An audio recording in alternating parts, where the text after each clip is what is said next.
स्वागत है एक बार फिर से आप सभी का एग्ज़ाम गुरुजी भाई अरविंद सर यूट्यूब चैनल में। देखिए, उत्तर प्रदेश पुलिस कांस्टेबल भर्ती 2023 री एग्ज़ाम के लिए सेट नंबर 5 आज की इस वीडियो में कंप्लीट किया जाएगा। इसके पहले मॉडल पेपर 4 तक कंप्लीट हो गया है। अगर आपने नहीं देखा है तो ज़रूर देख लीजिएगा। चैनल की प्लेलिस्ट में जाइए, Uttar Pradesh police re exam model paper के नाम से प्लेलिस्ट बनी हुई है, वहाँ से आप सभी क्लास को देख सकते हैं। इसके अलावा प्लेलिस्ट की लिंक जो है वो मैंने वीडियो के नीचे डिस्क्रिप्शन बॉक्स में दे रखा है, यहाँ से भी आप देख सकते हैं। और मेरे प्यारे भाई, वीडियो में आगे बढ़ने से पहले आपसे एक छोटी सी गुजारिश है। वीडियो ख़त्म होने के बाद अगर आपको लगता है कि आज आपने कुछ नया सीखा है तो मेरे प्यारे भाई एक छोटा सा लाइक और चैनल को सब्सक्राइब करके बेल आइकन ज़रूर दबा देना, ताकि आपको भी इसका बेनिफिट मिलता रहे। आइए शुरू करते हैं वॉल्यूम नंबर 2 के मॉडल पेपर नंबर 5 के पहले सवाल से। देखिए, यूपी पुलिस कांस्टेबल री एग्ज़ाम के लिए मॉडल पेपर 5 स्टार्ट हो चुका है, जिसमें पहला सवाल आपके सामने ये है, निम्नलिखित में से कौन सी बेलारूस की राजधानी है। लैंग्वेज दोनों है, हिंदी अंग्रेजी दोनों लैंग्वेज है। आप जिस भी लैंग्वेज में अपने आप को कंफर्टेबल समझे उस तरीके से आप अपना सवाल समझ सकते हैं। सवाल क्या कह रहा है कि निम्नलिखित में से कौन सी बेलारूस की राजधानी है। सही आंसर हो जाएगा आपका ए आंसर, मिन्स्क। देखिए, मिन्स्क जो है ये बेलारूस की राजधानी है। अगर आपसे सवाल ये पूछा जाए कि बेलारूस की जो मुद्रा है ये कौन सी है, या बेलारूस की कैपिटल कौन सी है, तो मेरे प्यारे भाई याद रखिएगा, बेलारूस की जो कैपिटल है ये है बेलारूसी रूबल। तो बेलारूसी रूबल जो है ये बेलारूस की करेंसी है, ओके। और कैपिटल कौन सी है, तो मिन्स्क है। अगला है कि भारत में स्वदेशी आंदोलन की शुरुआत किस दौरान हुई थी। भारत में स्वदेशी आंदोलन की शुरुआत किस दौरान हुई थी। देखिए, स्वदेशी आंदोलन जो है ये 7 अगस्त 1905 को शुरू हुआ था। और इस तरीके से अगर आप थोड़ा सा दिमाग यहाँ पे लगाओ तो आप जानते हैं कि बंगाल का विभाजन भी मार्च 1905 में हुआ था। तो लगभग अगर कहा जाए तो बंग भंग विरोधी आंदोलन के दौरान भारत में स्वदेशी आंदोलन की शुरुआत हुई थी। तो राइट आंसर यहाँ पे हो जाएगा आपका ऑप्शन नंबर बी। जो भी गाइज ऑप्शन बी बता रहे हैं बिल्कुल सही उत्तर आपका हो जाएगा। अगला सवाल है आपके सामने, स्वराज पार्टी के संस्थापक कौन थे। देखिए, स्वराज पार्टी की अगर स्थापना की बात की जाए तो 1 जनवरी 1923 को स्वराज पार्टी की स्थापना हुई थी। और अगर आपसे ये पूछा जाए कि स्वराज पार्टी की स्थापना किसने की, तो मेरे प्यारे भाई ध्यान रखिएगा, क्वेश्चन नंबर 3 का जो राइट आंसर हो जाएगा ये क्या हो जाएगा। पहले आप मुझे बताओ, फिर मैं आपको इसका आंसर बताता हूँ। आप थोड़ा सा समझने की कोशिश कीजिएगा मेरे भाई। देखिए, स्वराज पार्टी की स्थापना जो है ये मोतीलाल नेहरू इन्होंने की थी। ऑप्शन नंबर बी आपका जो है ये सही आंसर हो जाएगा। अगला है कि विनय और शुद्ध पिटक इनमें से किसकी शिक्षाओं के संकलन है। विनय एंड शुद्ध Pitaka are comparison of whose teachings. देखिए, विनय और शुद्ध पिटक इसमें किसकी शिक्षाओं के संकलन है। राइट उत्तर जो हो जाएगा आपका ये हो जाएगा गौतम बुद्ध के। ऑप्शन नंबर ए जो है ये सही आंसर हो जाएगा। तो विनय और शुद्ध पिटक गौतम बुद्ध की शिक्षाओं के संकलन है। ऑप्शन ए आपका सही उत्तर हो जाएगा। अगला है कि निम्नलिखित में से कौन से स्वतंत्रता सेनानी ने जेल की दीवारों पर महाकाव्य कमला लिखा था। आपको ये बताना है कि जेल की दीवारों पर लिखा गया महाकाव्य जो है ये कमला है, इसे किसने लिखा था। राइट उत्तर हो जाएगा क्वेश्चन नंबर 5 का option number B, VD. Savarkar ने, विनायक दामोदर दास सावरकर ने। ऑप्शन नंबर बी आपका परफेक्ट उत्तर हो जाएगा। तो जो भी हमारे प्यारे भाई बहन ऑप्शन बी बता रहे हैं वी.डी. सावरकर, बिल्कुल सही उत्तर हो जाएगा। अगला है कि निम्नलिखित में से इटली की मुद्रा क्या है। इटली की मुद्रा क्या है। क्वेश्चन नंबर 6 का आंसर आप बताएंगे। इटली की अगर कैपिटल की बात की जाए तो इटली की कैपिटल जो है ये रोम है। और अगर इटली की मुद्रा की बात की जाए तो इटली की मुद्रा जो है वो यूरो है। तो यहाँ पे राइट आंसर हो जाएगा आपका ऑप्शन नंबर डी, यूरो। तो इटली की जो करेंसी है वो कौन सी है मेरे प्यारे भाई, अभी आपने देख लिया। और इसके अलावा जो इटली की राजधानी है वो कौन सी है वो मैंने आपको बता दिया, रोम। आगे बढ़ते हैं, अगला सवाल है विश्व जल दिवस कब मनाया जाता है?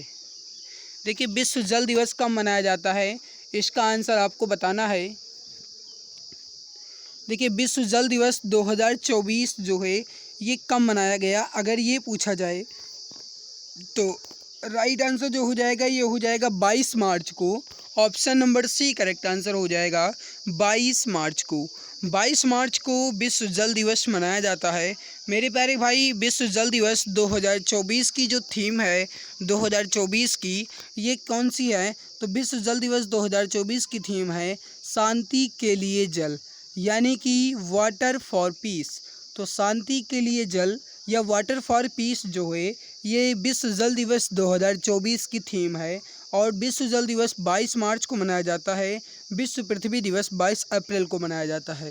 ये दोनों आप ध्यान रखिएगा। आगे बढ़ते हैं अगला सवाल। क्वेश्चन नंबर अगला है आपके सामने 8, क्वेश्चन नंबर 8 है। सवाल क्या कह रहा है कि सुभाष चंद्र बोस को पहली बार किस वर्ष भारतीय राष्ट्रीय कांग्रेस का अध्यक्ष चुना गया था? सुभाष चंद्र बोस को पहली बार किस वर्ष भारतीय राष्ट्रीय कांग्रेस का अध्यक्ष चुना गया था? सही उत्तर जो हो जाएगा आपका यहाँ पे ये हो जाएगा ऑप्शन नंबर ए 1938 में। देखिए भारतीय राष्ट्रीय कांग्रेस का पहली बार जो अध्यक्ष है ये सुभाष चंद्र बोस को 1938 में चुना गया था। राइट उत्तर जो हो जाएगा ये हो जाएगा ऑप्शन नंबर ए। अगला है who is the author of the book India divided? India divided नामक पुस्तक जो है इसके लेखक कौन है? This question is very important for your exam guys, so please note this question. देखिए क्वेश्चन जो है आपके एग्ज़ाम्स के लिए काफ़ी ज़्यादा इंपॉर्टेंट है, इस वजह से आप इस क्वेश्चन को एक बार अच्छे से ज़रूर देख लीजिएगा। देखिए जो पुस्तक है इंडिया डिवाइडेड इसके लेखक जो हैं ये हैं doctor Rajendra Prasad. Option A आपका राइट हो जाएगा डॉक्टर राजेंद्र प्रसाद। नेक्स्ट सवाल है भारत की पहली इंजन रहित रेलगाड़ी का नाम क्या है? इंजन रहित रेलगाड़ी का नाम क्या है? भारत की पहली इंजन रहित रेलगाड़ी का नाम क्या है? राइट हो जाएगा Vande Bharat express. Option B right हो जाएगा वंदे भारत एक्सप्रेस, वंदे भारत एक्सप्रेस।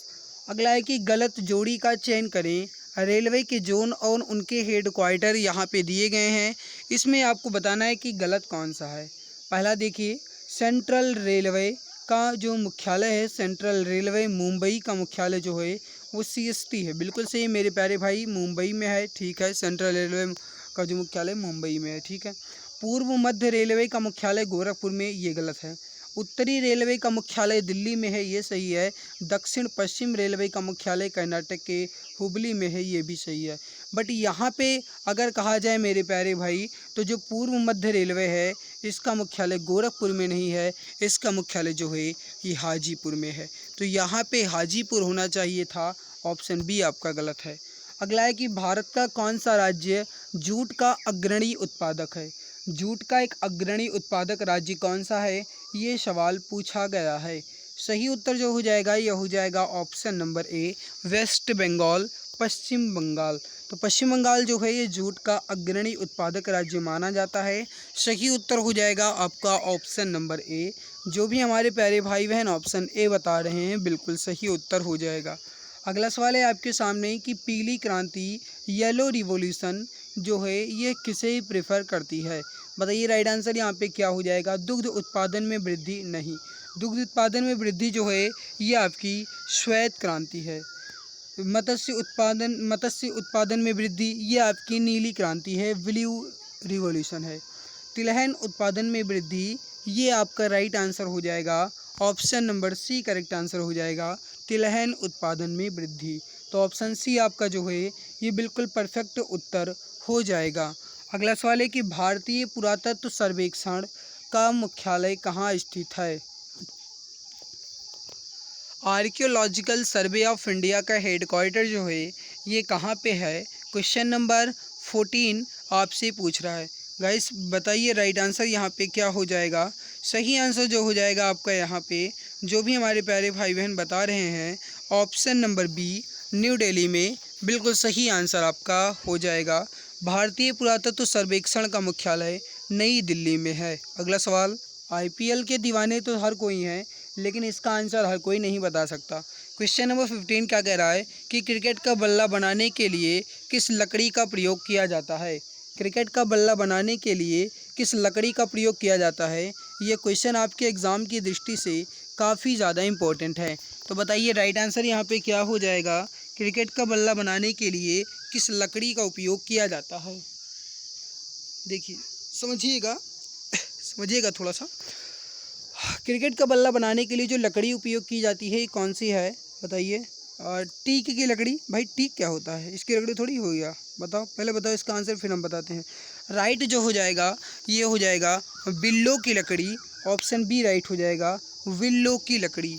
अगला है कि निम्नलिखित में से कौन सा एंजाइम लार में पाया जाता है। Which of the following enzymes is found in saliva.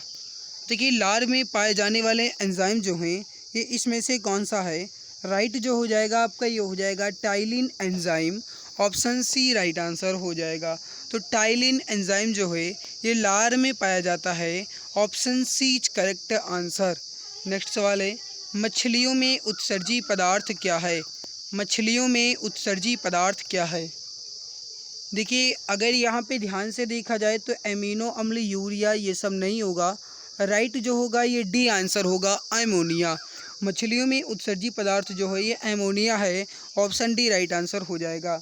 अगला है कि राष्ट्रीय मानवाधिकार आयोग के अध्यक्ष के रूप में किसे नियुक्त किया जा सकता है। देखिए राष्ट्रीय मानवाधिकार आयोग यानी कि ह्यूमन राइट कमीशन, इसके जो गाइज अध्यक्ष हैं ये कौन हो सकते हैं। वर्तमान में अगर इसके अध्यक्ष की बात की जाए तो न्यायमूर्ति अरुण कुमार मिश्र जो हैं ये वर्तमान में राष्ट्रीय मानवाधिकार आयोग के अध्यक्ष हैं। और राष्ट्रीय मानवाधिकार आयोग का अध्यक्ष जो है ये किसी भी उच्च न्यायालय के सेवानिवृत्त मुख्य न्यायाधीश को नियुक्त किया जा सकता है। तो यहाँ पे राइट आंसर जो हो जाएगा ये हो जाएगा डी आंसर। ऑप्शन डी जो है आपका ये सही उत्तर हो जाएगा। चलिए गाइज आगे बढ़ते हैं, अगला सवाल देखते हैं। आपके सामने क्वेश्चन नंबर 19 क्या कह रहा है। क्वेश्चन नंबर 19 आपके सामने है, किसी संगठन, व्यक्ति या किसी अन्य माध्यम से कंप्यूटर दस्तावेज, संपत्ति या किसी सॉफ्टवेयर के स्रोत कोड की चोरी करने के लिए भारत में क्या दंड है। कहने का मतलब है अगर किसी संगठन या व्यक्ति के माध्यम से कंप्यूटर के दस्तावेज यानी कि कंप्यूटर के जो गाइस डॉक्यूमेंट्स हैं उसकी चोरी करना या फिर किसी के सॉफ्टवेयर के कोड की चोरी करना, इसके लिए भारत में दंड क्या दिए गए हैं ये आपको बताना है। 6 माह की कैद और 1000 रुपये का जुर्माना। 6 माह की कैद और 1000 रुपये का जुर्माना नहीं, यहाँ पे ये 1 लिखा है बल्कि यहाँ पे 50 लिखा। 1000 रुपये जुर्माना, 50,000 ये गलत। वैसे कोई ऑप्शन ही गलत है। 1 वर्ष की कैद और 1000 रुपये जुर्माना ये भी गलत है। 2 वर्ष की कैद और रुपये जुर्माना 2.5 लाख नहीं, ये भी नहीं है। 3 वर्ष की कैद और जुर्माना जो है ये है 5 लाख का। तो राइट क्या हो जाएगा आपका डी आंसर। जो मतलब दंड है ये है 3 वर्ष की कैद और 5 लाख रुपए का जुर्माना। डी आंसर राइट आंसर हो जाएगा। नेक्स्ट सवाल है क्वेश्चन नंबर 20, निम्नलिखित में से कौन एक इमेज पिनिंग वेबसाइट है। इमेज पिनिंग वेबसाइट इसमें कौन सी है। Twitter, Instagram, Pinterest, Snapchat. अब देखो ट्विटर जो है गाइज ये सोशल मीडिया के कांटेक्ट से संबंधित है। कहने का मतलब है मेरे प्यारे भाई के एक दूसरे से संपर्क से संबंधित है, तो ये ट्विटर होगा नहीं। इंस्टाग्राम जो है गाइज ये भी आप इसी से संबंधित मान सकते हैं। स्नैपचैट जो है चैट करने के लिए, साथ में फ़ोटो खींचने के लिए होता है, तो स्नैपचैट में भी नहीं है। राइट जो हो जाएगा ये हो जाएगा सी आंसर, पिंटरेस्ट। पिंटरेस्ट आपने देखा होगा कुछ पी कलर का ऐसे लोगो बना होता है। आगे सवाल देखिए। अगला सवाल आपके सामने क्वेश्चन नंबर 21 है, निम्नलिखित में से इंद्र युद्ध अभ्यास नौसेना अभ्यास है ये, और ये किन 2 देशों के बीच आयोजित किया गया। आपको ये बताना है कि इसमें जो इंद्र नौसेना अभ्यास है ये किन 2 देशों के बीच आयोजित किया गया। राइट उत्तर हो जाएगा भारत और रूस के बीच। ऑप्शन बी आपका राइट हो जाएगा। तो भारत और रूस के बीच इंद्र नौसेना अभ्यास आयोजित किया गया। ऑप्शन बी आपका परफेक्ट उत्तर हो जाएगा। अगला है कि ऊन योजना के अंतर्गत ऊन बैंक की स्थापना किस राज्य के द्वारा की गई। देखिए ऊन योजना से संबंधित है और ऊन बैंक की जो स्थापना है ये किस राज्य में की गई, यह सवाल पूछ रहा है। राइट उत्तर जो हो जाएगा आपका यहाँ पे ये हो जाएगा ऑप्शन नंबर सी, उत्तराखंड में। तो यहाँ पे जो भी हमारे प्यारे भाई बहन ऑप्शन सी उत्तराखंड बता रहे हैं, ये बिल्कुल सही उत्तर हो जाएगा। अगला है कि उज्जैन में किस नदी पर कुंभ मेले का आयोजन किया जाता है। देखिए, कुंभ मेला जो है ये भारत के मुख्य 4 स्थानों पे लगता है, जिसमें एक उज्जैन भी है। उज्जैन जो है क्षिप्रा नदी के किनारे बसा हुआ है, तो उज्जैन में क्षिप्रा नदी के किनारे ही जो कुंभ है ये आयोजित किया जाता है। देखिए, महाकुंभ जो है 12 वर्षों में आयोजित किया जाता है, जबकि अर्ध कुंभ जो है 6 वर्षों में आयोजित किया जाता है। तो ये दोनों ऑप्शन आप ध्यान रखिएगा। आगे बढ़ते हैं, अगला सवाल देखते हैं। अगला सवाल है आपके सामने, क्वेश्चन नंबर 24 क्या कह रहा है। भारत में किस बड़े आतंकी घटना के बाद राष्ट्रीय जांच एजेंसी NIA का गठन किया गया था। देखिए, मैं एक बात आपको और बता दूं कि ये सवाल जो है आपका, ये इस तरीके से भी पूछा जा सकता है कि आतंकी जांच की घटना के लिए किसका गठन किया गया था। तो ध्यान रखिएगा, NIA जिसका फुल फॉर्म होता है नेशनल इन्वेस्टिगेशन एजेंसी, ठीक है। और इसका गठन जो है ये किसकी जांच के लिए किया गया था, या किस घटना के बाद राष्ट्रीय जांच के लिए किया गया था।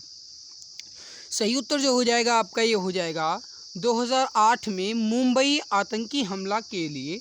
ऑप्शन बी राइट हो जाएगा। नेक्स्ट है, निम्नलिखित में से उत्तर प्रदेश के किस जिले में कंपिल मेले का आयोजन किया जाता है। देखिए, कंपिल मेला जो है ये किस धर्म से संबंधित है। अगर सवाल ये पूछा जाता है तो ध्यान रखना जैन धर्म से है। अगर ये पूछा जाए कि किस ज़िले में आयोजित किया जाता है, तब आप क्या बताएंगे, फर्रुखाबाद में। तो बी आंसर आपका राइट हो जाएगा, फर्रुखाबाद में। अगला है आपके सामने क्वेश्चन नंबर 26 क्या कह रहा है। उत्तर प्रदेश में राज्य पुलिस किसके निर्देशन एवं अधीक्षण में कार्य करती है। उत्तर प्रदेश में राज्य पुलिस जो है किसके निर्देशन एवं अधीक्षण में कार्य करती है। राइट उत्तर जो हो जाएगा, ये हो जाएगा DGP के अधीक्षण में। Option number C correct answer आपका हो जाएगा। अगला है कि नीति आयोग ने अटल इनोवेशन मिशन के एक हिस्से के रूप में डिजिटल दिशा कार्यक्रम शुरू करने के लिए किसके साथ आशय पत्र हस्ताक्षरित किए हैं। इसका आंसर आप बताएंगे। राइट आंसर क्या हो जाएगा, option number D correct answer हो जाएगा, adobe. Option D correct answer हो जाएगा। एडोब से आप परिचित होंगे। एडोब जो है गाइस ये PDF रीडर है, आपने इंस्टॉल किया होगा। एडोब PDF रीडर है, आपने देखा भी होगा, और उसी एडोब PDF रीडर की मदद से आप ये क्लास देख पा रहे हैं। एडोब PDF रीडर में ही मैं ये क्लास ले रहा हूँ, आप देख सकते हैं। आगे बढ़ते हैं, अगला सवाल। नेक्स्ट सवाल है आपके सामने कि who is the chairman of 15th finance commission. 15वें वित्तीय आयोग के अध्यक्ष कौन है, इसका आंसर आपको बताना है। राइट जो हो जाएगा, ये हो जाएगा option C, NK Singh. NK Singh जो है 15वें वित्तीय आयोग के अध्यक्ष हैं। ऑप्शन नंबर सी आपका जो है ये करेक्ट आंसर हो जाएगा। तो ऑप्शन 28 का सी करेक्ट होगा। नेक्स्ट है कि निम्नलिखित में से कौन सी भारतीय अधिनियम ब्रिटिश प्रधानमंत्री नॉर्थ की अध्यक्षता वाली समिति की रिपोर्ट पर आधारित था। राइट हो जाएगा क्वेश्चन नंबर 29 का आपका ऑप्शन नंबर सी, विनियमन अधिनियम 1773। ऑप्शन नंबर सी करेक्ट हो जाएगा, रेगुलेटिंग एक्ट 1773। नेक्स्ट सवाल है आपके सामने कि भारतीय संविधान में मजबूत केंद्र के साथ संघ की अवधारणा ये जो है किस देश के संविधान से प्रेरित है। सवाल क्या कह रहा है कि भारतीय संविधान में मजबूत केंद्र के साथ संघ की अवधारणा ये कनाडा के संविधान से है। ऑप्शन नंबर बी राइट हो जाएगा। क्वेश्चन नंबर 30 का ऑप्शन बी करेक्ट आंसर हो जाएगा। भारतीय संविधान का अनुच्छेद 21 जो है ये निम्नलिखित में से किस विकल्प से संबंधित है। देखिए, व्यक्तिगत स्वतंत्रता ये आपका राइट हो जाएगा। ऑप्शन नंबर ए जो है आपका ये करेक्ट आंसर हो जाएगा। निम्नलिखित में से कौन सा राज्य भूटान के साथ अपनी सीमा साझा करता है। आपको बताना है कि इसमें से कौन सा राज्य भूटान के साथ अपनी सीमा साझा करता है। सही उत्तर जो हो जाएगा क्वेश्चन नंबर 32 का ये हो जाएगा ऑप्शन नंबर सी, Arunachal Pradesh. Option C correct answer हो जाएगा, अरुणाचल प्रदेश। तो ऑप्शन सी करेक्ट हो जाएगा। अगला है कि पंचतंत्र नामक कहानी संग्रह के लेखक का नाम बताइए। सवाल इंपॉर्टेंट है, पंचतंत्र कहानी के लेखक के नाम बताना है आपको। राइट उत्तर क्या हो जाएगा, सही उत्तर हो जाएगा आपका option number D, Vishnu Sharma. देखिए, विष्णु शर्मा ने पंचतंत्र नामक कहानी लिखा है। ऑप्शन डी आपका जो है ये करेक्ट आंसर हो जाएगा। अगला है कि फतेहपुर सीकरी का निर्माण इसमें किसने किया है। ये क्वेश्चन आपके एग्जाम्स के पॉइंट ऑफ व्यू से इम्पोर्टेंट है। बताइए राइट आंसर यहाँ पे क्या हो जाएगा, फतेहपुर सीकरी का निर्माण किसने किया है। सही उत्तर हो जाएगा आपका ऑप्शन नंबर बी, अकबर ने। ऑप्शन बी करेक्ट हो जाएगा। अगला है आपके सामने सवाल इंपॉर्टेंट है, ये आप ध्यान रखिएगा। सवाल क्या कह रहा है कि in which year was the law allowing window remarriage, Hindu window remarriage act पास। कहने का मतलब है कि विधवा पुनर्विवाह की अनुमति देने वाला जो कानून है, हिंदू विधवा पुनर्विवाह अधिनियम, ये किस वर्ष पारित हुआ। इंपॉर्टेंट क्वेश्चन है, बताइए राइट आंसर यहाँ पे क्या हो जाएगा। सही उत्तर हो जाएगा आपका ऑप्शन नंबर ए, 1856 में। ऑप्शन ए करेक्ट आंसर हो जाएगा। नेक्स्ट सवाल है आपके सामने क्वेश्चन नंबर 36। क्या कह रहा है, भारतीय संविधान का चौथा अध्याय किससे संबंधित है। भारतीय संविधान का जो 4th चैप्टर है, ये जो है ये पार्लियामेंट से संबंधित है। ऑप्शन नंबर सी राइट हो जाएगा, संसद से। तो ऑप्शन सी करेक्ट हो जाएगा। अगला है आपके सामने कि भारत में राष्ट्रीय आपातकाल किसके शासनकाल में लगाया गया था। गाइस आपसे थोड़ा सा रिक्वेस्ट ये है कि कृपया जल्दी जल्दी चलने की कोशिश कीजिए, खींच कर चलिए, ताकि हम कम समय में जल्दी सवालों को कंप्लीट कर पाएँ, क्योंकि आप जल्दी आंसर नहीं देते, इस वजह से थोड़ा देर लगता है। राइट हो जाएगा Indira Gandhi. Option number D right हो जाएगा। अगला सवाल है क्वेश्चन नंबर 38, जो कि जीके का लास्ट क्वेश्चन है। क्वेश्चन है कि लोसुंग त्यौहार कहाँ लोकप्रिय है। लोसुंग त्यौहार जो है कहाँ मनाया जाता है। लोसुंग में, सिक्किम, यानी ऑप्शन नंबर बी राइट हो जाएगा, सिक्किम में। लोसुंग त्यौहार जो है आपका सिक्किम में मनाया जाता है। तो ऑप्शन बी करेक्ट आंसर हो जाएगा। सो गाइज यहाँ पे आपके जीके विषय कंप्लीट हुए। अब हम बढ़ते हैं आपके हिंदी के क्वेश्चंस की तरफ, बट उससे पहले एक छोटा सा निवेदन है भाई, अगर आपने अभी तक इस वीडियो को प्यार नहीं दिया है तो प्लीज़ एक बार अपने दिल को गाइस इसमें ज़रूर समेटिए और वीडियो को लाइक ज़रूर करिए। चैनल में पहली बार आए हो तो सब्सक्राइब जरूर कर लेना, ताकि वीडियोज़ की नोटिफिकेशन आपको समय से मिला करे। जो कुछ भी अपडेट हो मैं आपको इसके बारे में तुरंत इन्फॉर्मेशन दे सकूँ, क्लास की अपडेट भी आपको मिलती रहे। क्योंकि गाइज आपको मैंने हर एक क्लास में बता रखा है कि कब ये क्लास होती है, मुझे भी नहीं पता होता। जब भी ड्यूटी के बाद टाइम मिल जाता है मैं आपकी क्लास ले लेता हूँ। इस वजह से मेरे प्यारे भाई, जब भी आपको ये क्लास लेना है तो आप चैनल को सब्सक्राइब जरूर कर लेना, ताकि नोटिफिकेशन आपको मिलता रहे और आप इसका फ़ायदा उठा पाओ। तो इस वजह से चैनल सब्सक्राइब जरूर कर लेना, ताकि आपको नोटिफिकेशन मिलता रहे, क्योंकि टाइम टेबल इसका कोई भी फिक्स नहीं है। अब आइए हम बढ़ते हैं हिंदी के क्वेश्चन की तरफ, जिसमें क्वेश्चन नंबर 39 से 42 तक दिया गया है कि गद्यांश को पढ़ना है और उसके बाद सही उत्तर का चयन करना है। तो मैं एक बार गद्यांश को जल्दी जल्दी पढ़ लेता हूँ। वैसे गद्यांश बहुत लंबा लिख रहा है, अगर आप सभी कहो तो मैं इस गद्यांश को स्किप भी कर सकता हूँ, लेकिन आज मैं ज़रूर करवाऊँगा, क्योंकि आज करवाने के बाद मुझे ये कंफर्म करना है कि गद्यांश स्किप करना है या फिर नहीं, ये आपकी राय मुझे लेना है। तो आप आज के बाद कमेंट में ये मुझे ज़रूर बता देना कि गद्यांश को स्किप करना चाहिए या फिर गद्यांश को भी करा देना चाहिए। ये आप मुझे ऑफलाइन कमेंट में कमेंट करके ज़रूर बताएंगे। फिलहाल मैं आज इस वीडियो की इस जो मॉडल पेपर है इसके गद्यांश को जरूर पढ़ लेता हूँ। पढ़ते, वर्तमान समय में व्यस्त होना सम्मान का प्रतीक माना जाता है। अगर आप खाली बैठे हैं तो आप खुद ही परेशान होंगे कि आप खाली क्यों हैं। खाली दिमाग शैतान का घर एक पुरानी कहावत है, इसीलिए व्यस्त रहना ज़िंदगी में बहुत ज़रूरी है। क्योंकि अगर हम व्यस्त नहीं हैं तो लोग हमारा नाजायज़ फ़ायदा उठाने का प्रयास करते हैं। ज़िंदगी में क्या करना है हम सोचें और विचार करते हुए अपने लक्ष्य के प्रति ईमानदारी से प्रयत्न करते हुए आगे बढ़ते रहें। आजकल लोग दूसरों को देखकर कोई काम करते हैं, लेकिन ये हमेशा के लिए उचित नहीं। अगर हम खाली बैठे हैं तो कुछ ना कुछ गलत भी कर सकते हैं। आजकल जो लोग ज़्यादा झगड़ालू व्यक्ति के होते हैं, समाज उसको इज्जत के साथ अपने पास रहने देता है। वही जो व्यस्त रहते हैं उनको ना लड़ने का वक्त है ना झगड़ने का, तो लोग ऐसे व्यक्तियों से दूर रहते हैं। अगर लोग हमसे दूर रहते हैं तब हमारे पास मौका होता है अपने आप को इंसान बनने के साथ एक महान बनाने का। कहने का मतलब ये बहुत अच्छी बात कही गई है कि हमेशा अपने आप को बिज़ी रखने की कोशिश कीजिए। और मेरे प्यारे भाई, जब आप अपने आप को बिज़ी रखेंगे और जब आप बिज़ी रखेंगे तो लोग आपसे दूर रहेंगे, क्योंकि कहते हैं भाई कि वो बोलता ही नहीं यार, उनसे क्या बोले। तो इस वजह से गाइस, जब आप बिज़ी रहोगे तो आपसे लोग बोलेंगे नहीं, और जब आपसे बोलेंगे नहीं तब आप अपने आप के लिए, अपने आप को एक अच्छा इंसान बनाने के लिए मेहनत कर पाओगे। वही बात यहाँ पे कही गई है। हम अपने स्वास्थ्य पर ध्यान दे सकते हैं, पढ़ाई मन लगाकर की जा सकती है, चिंतन मनन किया जा सकता है। हम अपने बारे में यह सोचकर कि आप समाज में किस स्तर पर हैं, अपने स्तर को सुधार सकते हैं। सुख सुविधाओं की वस्तुओं को प्राप्त करने का प्रयास कर सकते हैं, क्योंकि हम खुद में व्यस्त हैं। इसलिए हम खुद का विकास अन्य की अपेक्षा ज़्यादा तेज़ी से कर सकते हैं। इतिहास में महात्मा बुद्ध हों या महावीर स्वामी या फिर स्वामी विवेकानंद, प्रत्येक महान पुरुष शुरू से ही ध्यान करने या तपस्या करने आदि कार्य में व्यस्त रहे हैं, तभी उसने इस समाज में इतनी उपलब्धि और महानता हासिल की। असल में हम व्यस्त रहते हैं तो कुछ भी कर सकते हैं। इसीलिए हमारे लिए असफलता और नामुमकिन शब्द का कोई मतलब नहीं रहेगा, इसीलिए व्यस्त रहने का प्रयास करना चाहिए, इस पर चिंतन और मनन करना चाहिए। अब मेरे प्यारे भाई, इसका क्वेश्चन नंबर 39 का आपको शीर्षक चुनना है। अब अगर आप इस गद्यांश को एक बार अच्छे से समझे हैं तो आप इसका शीर्षक आसानी से बता सकते हैं। अभी आपने देखा मेरे प्यारे भाई मित्र कि इसमें व्यस्तता की ज़्यादा बात की गई है, तो मतलब व्यस्तता जरूरी है। इसका ये गद्यांश जो है ये हो सकता है, इसका शीर्षक टाइटल हो सकता है, तो बी आंसर राइट हो जाए। देखिए अगला है कि खाली दिमाग शैतान का घर, इस कहावत का मतलब क्या है? खाली दिमाग शैतान का घर, इस कहावत का मतलब क्या है? बताइए, तब तक हम पानी पी ले।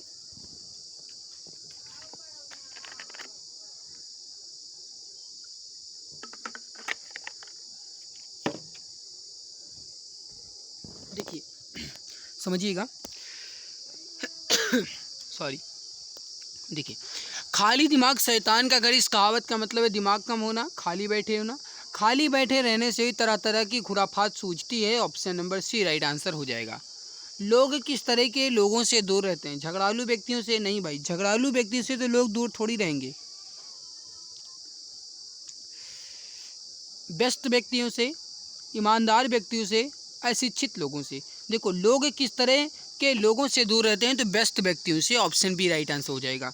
अगर आप इस मॉडल पेपर का आंसर शीट देखोगे तो इसमें झगड़ालू व्यक्ति लिखा है, लेकिन ये गलत है। गद्यांश के अनुसार कहा जाए तो बी आंसर राइट है। अगला है कि गद्यांश के अनुसार व्यस्त व्यक्ति क्या कर सकता है? स्वास्थ्य पर ध्यान दे सकता है, पढ़ाई पर मन लगा सकता है, चिंतन मनन कर सकता है।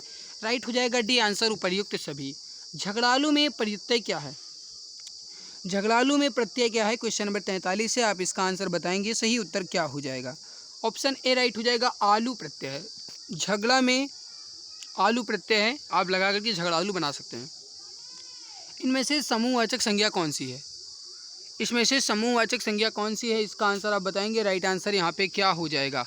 बताइए इसमें से समूहवाचक संज्ञा कौन सी है? देखो राम, राम जो है आपका एक व्यक्तिवाचक संज्ञा है। हिमालय, ये भी आपका व्यक्तिवाचक संज्ञा है। सेना जो है आपका यहाँ पे ये आपका समूहवाचक में हो जाएगा।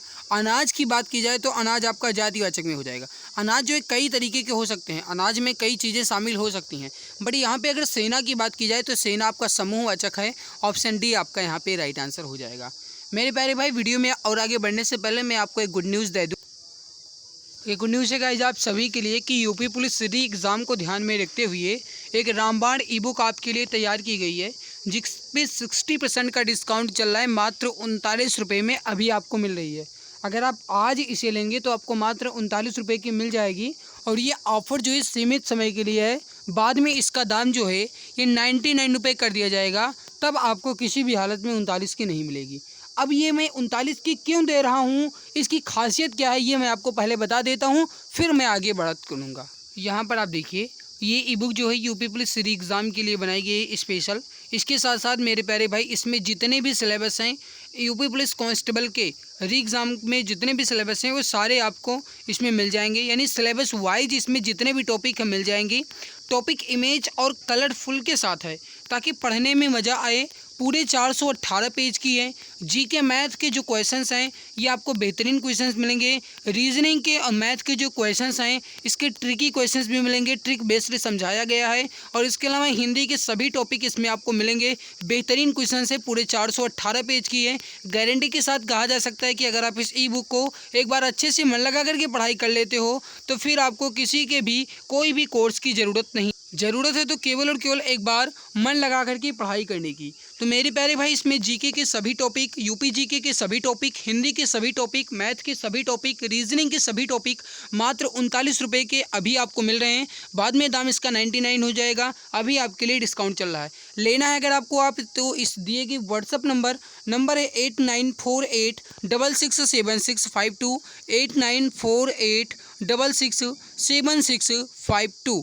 मेरे प्यारे भाई 52 यानी 89 48 66 76 52 इस पर आप व्हाट्सएप कीजिएगा। आपको यहाँ से ये ई बुक मिल जाएगी और आप इसका जो गाइस डेमो पेज है यहाँ से आप देख भी सकते हैं और इसे परचेज भी कर सकते हैं। तो एक बार गाइस इसे ज़रूर देख लीजिएगा ताकि आपको भी पता चल जाए कि कितने बेहतरीन तरीके से आपके एग्ज़ाम को ध्यान में रखते हुए कितने बेहतरीन और कितनी मेहनत से ये ई बुक आपके लिए बनाई गई है। तो एक बार ज़रूर देख लेना। बढ़ते हैं सवाल के। सवाल आपसे क्या कह रहा है कि उसने अपने आप को निर्दोष घोषित किया। इस सरल वाक्य के मिश्र वाक्य का रूप इनमें से कौन सा होगा?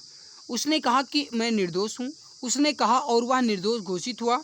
उसने कहा कि उसे निर्दोष घोषित किया जाए। उसने कहा कि मैं अपने आप को निर्दोष घोषित कर रहा हूँ। अब यहाँ पे आपको बताना है, ये सरल वाक्य है कि उसने अपने आप को निर्दोष घोषित किया। अब इस सरल वाक्य को एक मिश्र वाक्य में आपको चेंज करना है। इसमें मिश्र वाक्य किस तरीके से बन सकता है?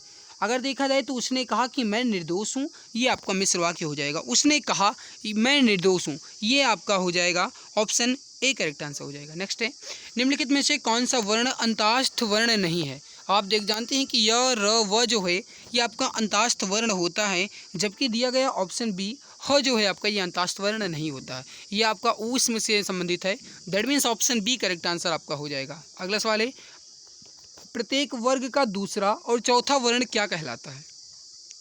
प्रत्येक वर्ग का दूसरा और चौथा वर्ण क्या कहलाता है? देखिए, दूसरा और चौथा वर्ण जो है आपका ये महाप्राण व्यंजन कहलाएगा। प्रत्येक वर्ग का दूसरा और प्रत्येक वर्ग का चौथा वर्ण महाप्राण व्यंजन कहलाता है, जबकि प्रत्येक वर्ण का पहला, तीसरा, पांचवा ये जो है आपका ये अल्प प्राण कहलाता है। दिए गए ऑप्शन ए करेक्ट आंसर हो जाएंगे। अगला है कि हिंदी शब्दकोश में छ का क्रम किस वर्ण के बाद आता है? अब आप जानते हैं कि छ जो है आपका ये क और स से मिलकर बना है, तो छ जो है आपका ये क के बाद आता है। राइट क्या हो जाएगा आपका? Option number A correct answer हो जाएगा। ऑप्शन नंबर ए जो है आपका ये सही उत्तर हो जाएगा। तो यहाँ पे हमारे जो भी प्यारे भाई बहन क्वेश्चन वो 48 का ऑप्शन ए बता रहे हैं, बिल्कुल सही आंसर आपका हो जाएगा। नेक्स्ट सवाल है, इनमें से कौन सा अनिश्चयवाचक सर्वनाम नहीं है? आपको ये बताना है कि इसमें कौन सा एक अनिश्चयवाचक सर्वनाम नहीं है, जो वह कुछ ना कुछ, कुछ भी, सब कुछ। अब अगर ध्यान से देखा जाए इसमें तो ऑप्शन नंबर ए में है जो है यही आपका अनिश्चयवाचक सर्वनाम नहीं है, जबकि कुछ ना कुछ ही आपका निश्चय है, कुछ भी अनिश्चय है, सब कुछ अनिश्चय है, कुछ ना कुछ ही अनिश्चय है, जो वह जो है आपका निश्चयवाचक नहीं है, क्योंकि जो है आपका ये हो जाएगा संबंध से संबंधित। नेक्स्ट है, उसके द्वारा अपने भाई को पढ़ाया गया, इस वाक्य में वाच्य का कौन सा प्रकार है? उसके द्वारा अपने भाई को पढ़ाया गया, तो उसके द्वारा पढ़ाया गया इसमें किसकी प्रधानता है? अगर ध्यान से देखा जाए तो इसमें कर्म की प्रधानता है, तो राइट के हो जाएगा आपका सी आंसर कर्म। नेक्स्ट है, बालक का बहुवचन क्या होगा? बालक का बहुवचन क्या होगा? क्वेश्चन नंबर 51 है, बालक का बहुवचन क्या होगा? बालकों यहाँ आओ, बालकों यहाँ आओ, ए बालक इधर आओ। तो ए बालक अगर कहोगे तो बालक केवल एक वचन होगा, और अगर कहो ये बालकों के लिए है, यहाँ पे जितनी भी थालियाँ लगाई गई हैं ये बालकों के लिए हैं, तो बालकों के लिए हैं, यानी ऑप्शन सी राइट हो जाएगा। गहने अलमारी में हैं, अलमारी में पद में कारक कौन सा है? गहने अलमारी में हैं, इसमें अलमारी में पद में कारक कौन सा है? देखिए, इसमें अगर ध्यान से देखो, आप समझने की कोशिश करो तो राइट हो जाएगा अधिकरण कारक, क्योंकि अधिकरण कारक जो है ये स्थान का बोध कराता है, में और पर का, यानी गहने अलमारी में है, कहाँ पे है? अलमारी में है, यानी में जो है आपका ये अधिकरण कारक हो जाएगा। अगला आपके सामने है, वाक्य के रेखांकित शब्द का विलोम शब्द क्या होगा? सुभाष चंद्र बोस एक मुखर वक्ता थे। अब इसमें आपको ये बताना है कि इसमें जो वक्ता है इसका विलोम क्या होगा, इसका विपरीत अर्थ क्या होगा। 53। सो गाइस, राइट आंसर जो हो जाएगा आपका ये हो जाएगा मूक। वक्ता का मतलब होता है बोलने वाला और मूक का मतलब है चुप। तो यहाँ पे राइट क्या हो जाएगा आपका ए आंसर। और मूक का अगर विलोम गाइस कहा जाए तो आप वाचाल कह सकते हैं, ठीक है, जबकि वक्ता का वाचाल नहीं होगा, ध्यान रखना। ए आंसर राइट हो जाएगा। नेक्स्ट है, निम्नलिखित में से किस विकल्प में सभी शब्द मोती के पर्याय हैं? मोती के पर्यायवाची इसमें किस विकल्प में सभी शब्द दिए गए हैं? राइट उत्तर जो हो जाएगा आपका ये हो जाएगा गौहर, मुक्ता, शुक्तिसज, ये जो है आपका ये इसमें मोती के पर्यायवाची हैं। डी आंसर आपका राइट आंसर हो जाएगा। सवाल आपके सामने गाइस, सवाल क्या कर रहा है कि रौद्र रस का स्थायी भाव क्या है? रौद्र रस का स्थायी भाव क्या है? क्वेश्चन नंबर 55 है आपके सामने। मेरे प्यारे भाई, वीडियो अच्छी लग रही है तो लाइक ज़रूर कर देना। आपके वीडियो को सब्सक्राइब करने से, आपके गाइज इस प्यार से, सपोर्ट से ही मुझे मोटिवेशन मिल पाता है। सो प्लीज़, अगर गाइज आप चैनल पे पहली बार हो सब्सक्राइब कर लेना, वीडियो अच्छी लगती है लाइक ज़रूर कर देना। रौद्र रस का स्थायी भाव जो होता है ये क्रोध होता है, ऑप्शन ए राइट हो जाएगा। अगला है कि निमित्त और नमित, इस शब्द का अर्थ क्या है? निमित्त और नमित शब्द का अर्थ क्या है?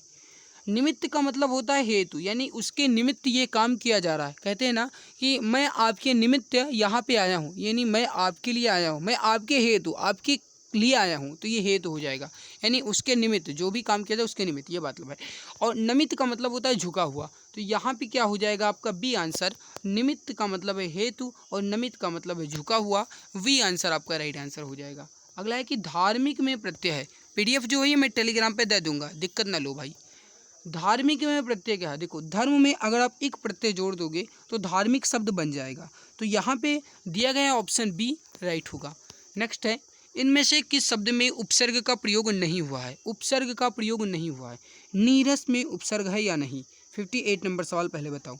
नीरस में नी उपसर्ग है, नीरंद्र में नी उपसर्ग है, नीरव में क्या उपसर्ग है, नीरज में देखो नी उपसर्ग है, जबकि दिया गया नीरव शब्द जो है ये इसमें उपसर्ग नहीं है, सी आंसर राइट होगा।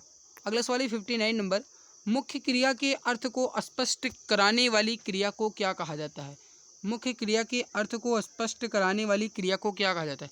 नामबोधक क्रिया नहीं, प्रेरणार्थक क्रिया जब काम प्रेरणा देकर किया जाए, नाम धातु क्रिया जब आना प्रत्यय लगा हो, हथियाना लतियाना झिझियाना, सहायक क्रिया राइट होगा, डी आंसर। नेक्स्ट है, प्रथम साहित्य अकादमी पुरस्कार किस रचना को मिला। हिमतरंगिनी पे मिला था, ये बात आप जानते ही हैं, और ये किनको मिला था ये आप मुझे बताएंगे। चलो मैं बता देता हूँ, माखनलाल चतुर्वेदी को, माखनलाल चतुर्वेदी को ये पहली बार मिला था साहित्य अकादमी पुरस्कार। 60 नंबर सवाल राइट होगा, ए। रामकृष्ण मिशन द्वारा संचालित किस पत्रिका का संपादन सूर्यकांत त्रिपाठी निराला ने किया है। आपको बताना है इसमें कि रामकृष्ण मिशन द्वारा संचालित किस पत्रिका का संपादन सूर्यकांत त्रिपाठी निराला ने किया था। राइट आंसर हो जाएगा क्वेश्चन नंबर 61 का ऑप्शन नंबर डी करेक्ट हो जाएगा, समन्वय पत्रिका, डी आंसर राइट होगा। केशवदास द्वारा रचित आध्यात्मिक ग्रंथ का नाम क्या था। केशवदास द्वारा रचित आध्यात्मिक ग्रंथ का नाम क्या था। राइट हो जाएगा आपका, ये हो जाएगा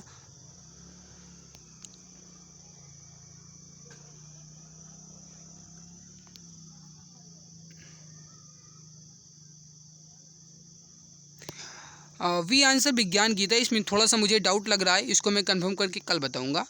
अगला बढ़ते हैं कि बात बोलेगी इसके रचनाकार कौन है। 63 नंबर सवाल है, बात बोलेगी इसके रचनाकार कौन है।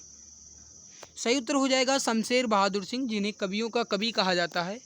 तो शमशेर बहादुर सिंह जो हैं इन्होंने बात बोलेगी ये रचना लिखा है, और शमशेर बहादुर सिंह को कवियों का कवि कहा जाता है। आगे बढ़ते हैं, इसमें से कल का अनेकार्थी शब्द नहीं है। देखिए कल यानी आने वाला दिन, बिल्कुल मेरे प्यारे भाई आने वाला दिन तो हो ही सकता है। और 64 का बताओ पहले राइट आंसर क्या होगा। दुर्भिक्ष ये कल का अनेकार्थी है, चैन भी कल का है, शांति भी है, दुर्भिक्ष भी, दुर्भिक्ष नहीं है, आने वाला दिन है। राइट हो जाएगा ए आंसर आपका, दुर्भिक्ष नहीं है। अगला है कि इसमें कौन सा शब्द तद्भव है। तद्भव इसमें कौन सा है, 65 तद्भव शब्द इसमें कौन सा है। पुरातन तत्सम है, पुस्तिका तत्सम है, पौत्र तत्सम है, प्यास जो है आपका ये आपका तद्भव है। अगला है कि एक तो करेला और दूजा नीम चढ़ा, इस लोकोक्ति का सही अर्थ क्या है। एक तो करेला दूजा नीम चढ़ा, इस लोकोक्ति का अर्थ क्या है। एक बुराई पर दूसरी बुराई, बहुत सही, ऑप्शन डी राइट आंसर हो जाएगा, एक बुराई पर दूसरी बुराई। तथैव का सही संधि विच्छेद क्या है। तथा धन एव, तथै धन एव, एक मिनट देखिए सही आंसर जो हो जाएगा क्वेश्चन नंबर 67 का ये हो जाएगा तथा धन एव, ए आंसर आपका राइट आंसर हो जाएगा। अगला है कि इनमें से कौन सा शब्द पुल्लिंग है। इसमें कौन सा शब्द एक पुल्लिंग है। 68 नंबर सवाल, 68 नंबर सवाल, 68 नंबर सवाल। देखो पूर्ति कहते हैं ना कि रिक्त स्थान की पूर्ति कीजिए, या इस उन्होंने इस काम की पूर्ति की, तो की ये आपका हो जाएगा स्त्रीलिंग, गलत। अभिव्यक्ति, इस काम में आपकी अभिव्यक्ति होनी चाहिए, इसकी अभिव्यक्ति होनी चाहिए, चाहिए होनी मैंने बताया ना, ये गलत है। आपकी छवि अच्छी है, कहते हैं ना बहुत ही मनमोहक छवि है, या फिर कितनी अच्छी छवि है, तो ये भी आपका स्त्रीलिंग है। दिया गया ऑप्शन सी राइट होगा, विवाह। विवाह जो है आपका ये पुल्लिंग है, कहते हैं ना विवाह संपन्न हुआ, विवाह संपन्न हुआ, तो संपन्न हुआ अकारांत लग गया ना, तो यहाँ पे आपका क्या हो जाएगा पुल्लिंग, तो राइट आंसर हो जाएगा आपका सी आंसर। ओके, अगला है कि इनमें से अंक का एक अर्थ नहीं है। अंक का मतलब चिन्ह भी होता है, अंक का मतलब गोद भी होता है। अब भाग्य और चंद्रमा में आपको बताना है।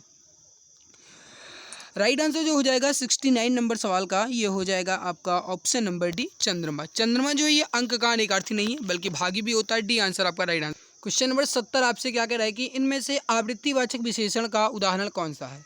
आवृत्तिवाचक, आवृत्तिवाचक, क्वेश्चन नंबर 70 है आवृत्तिवाचक। मेरे प्यारे भाई आवृत्तिवाचक का मतलब है जैसे 2 गुना, 3 गुना, 4 गुना, 5 गुना, ये आपका हो जाता है आवृत्तिवाचक, ठीक है।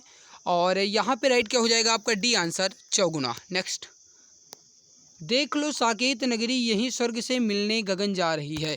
देख लो साकेत नगरी है यही स्वर्ग से मिलने गगन जा रही है। इसमें अलंकार आपको बताना है। मेरे प्यारे भाई आज थोड़ी क्लास लंबी लग रही है मुझे, नहीं लंबी तो नहीं हुई अभी, हाँ 40 मिनट की लगभग बन चुकी है। तो देख लो साकेत नगरी यही स्वर्ग से मिलने गगन जा रही है। इसमें अतिशयोक्ति बढ़ा चढ़ा के वर्णन किया गया है। मैंने एक इंस्टाग्राम पे पेज में डाला था, आपने देखा होगा, मैंने इसके पहले वाले में भी बताया था, जो गाना वाला था ना वो मैंने डाला था, बहुत खतरनाक गाना था, देख लेना ठीक है। इंस्टाग्राम पे मुझे फॉलो करके गाइस, इंस्टाग्राम आईडी है ना एग्जाम गुरुजी भाई अरविंद सर के नाम से। अगर मुझे पर्सनल फॉलो करना है भाई तो COP अरविंद जयसवाल के नाम से कर लेना, ठीक है भैया। निम्नलिखित वाक्य में अशुद्ध वाक्य का चयन कीजिए। अशुद्ध वाक्य, अशुद्ध मतलब जिसमें गलती है, गलती है। 72 नंबर सवाल बताइए, राइट आंसर यहाँ पे क्या हो जाएगा। मैंने बहुत परिश्रम करके धन कमाए हैं, ठीक है। मैं इसका कारण बता सकती हूँ, आप इन्हें परेशान ना करें। मेरे स्टेशन पहुँचते ही गाड़ी चल दी। मैंने बहुत परिश्रम करके धन कमाए हैं, गलत है। मैंने बहुत परिश्रम करके धन कमाए हैं। मैंने बहुत परिश्रम करके धन कमाया है, ये होना चाहिए था। तो ए आंसर आपका गलत है। नेक्स्ट है, इनमें से किस शब्द की वर्तनी शुद्ध है। कहने का मतलब है उज्ज्वल जो है किस तरीके से लिखा जाएगा। 73 नंबर सवाल, उज्ज्वल जो है किस तरीके से लिखा जाएगा। सही उत्तर हो जाएगा आपका यहाँ पे, अगर ध्यान से देखा जाए तो उज्ज्वल आपका किस तरीके से लिखा जाता है, इस तरीके से लिखा जाएगा, नहीं। राइट आंसर क्या हो जाए, देखिए अगर इस आप मॉडल पेपर के OMR सीट को मतलब इस मॉडल पेपर के अगर आप आंसर सीट को देखोगे तो इसमें ए आंसर दिया है, ये गलत है। राइट जो हो जाएगा आपका ये हो जाएगा बी आंसर। उज्ज्वल जो है ये ऑप्शन बी की तरह लिखा जाएगा, ठीक है। अगला है ये उज्ज्वल लिखा है, ये गलत है। स्पर्शजन्य बीमारी के लिए इसमें सबसे उपयुक्त शब्द कौन सा है। स्पर्शजन्य बीमारी, स्पर्शजन्य का मतलब है कि स्पर्श करने से बीमारी हो जाए, जिसे आप कहते हैं, क्या कहते हैं, संक्रामक, यानी एक से दूसरे में फैलने वाली बीमारी, जिसे स्पर्शजन्य बीमारी या संक्रामक बीमारी कहते हैं। राइट हो जाएगा डी आंसर। जिस समास में दोनों पदों के माध्यम से एक विशेष यानी तीसरे अर्थ का बोध होता है, वहाँ किस प्रकार के समास होते हैं। 65 नंबर सवाल, राइट हो जाएगा आपका यहाँ पे, ये हो जाएगा ऑप्शन ए बहुव्रीहि समास। जिस समास में दोनों पद के माध्यम से एक तीसरा अर्थ निकले उसे क्या कहते हैं, बहुव्रीहि समास कहते हैं। ए आंसर राइट होगा। अब बचता है यहाँ पे आपका रीजनिंग। मेरे प्यारे भाई मैं आपको बता दूं, हमारे बहुत सारे मित्र हैं जो कमेंट्स करते हैं कि सर मैथ और रीजनिंग कभी करवा दीजिए। तो देखो आप इसकी चिंता ना कीजिए, मैथ रीजनिंग की चिंता आप मेरे ऊपर छोड़ दे भाई। मैं हिंदी और GK के मॉडल पेपर के कंप्लीट करवाने के बाद मैं आपकी रीजनिंग और आपके मैथ भी करवा दूंगा। तो प्लीज़ आप अभी इसकी चिंता ना करें गाइस। मैं आपके मैथ और रीजनिंग को करवाने के बाद आपके जो मतलब GK और हिंदी को करवाने के बाद मैं आपको मैथ और रीजनिंग भी करवा दूंगा, ठीक है। तो आप बिल्कुल चिंता ना कीजिए। ओके, आज की हमारी मेहनत कैसी लगी कमेंट्स में ज़रूर बताना। अच्छी लगी लाइक कर देना, चैनल पर पहली बार आए हो भाई सब्सक्राइब कर लेना। बाकी जो कुछ भी डाउट है आप कमेंट सेक्शन में कमेंट करके पूछ सकते हैं, और कैसी लगी ये ज़रूर बता देना, क्योंकि आपके फीडबैक का मुझे इंतजार रहता है। जब आप अच्छे कमेंट्स करते हो तो मुझे थोड़ा सा अंदर से दिल में सुकून मिलता है। तो मेरे प्यारे भाई आज की इस बेहतरीन लाजवाब क्लास में इतना ही। मिलते हैं इसके बाद एक नई बेहतरीन वीडियो में। तब तक के लिए खुश रहिए, मुस्कुराते रहिए, जी जान शिद्दत के साथ लगे रहिए। जय हिंद, जय भारत, वंदे मातरम।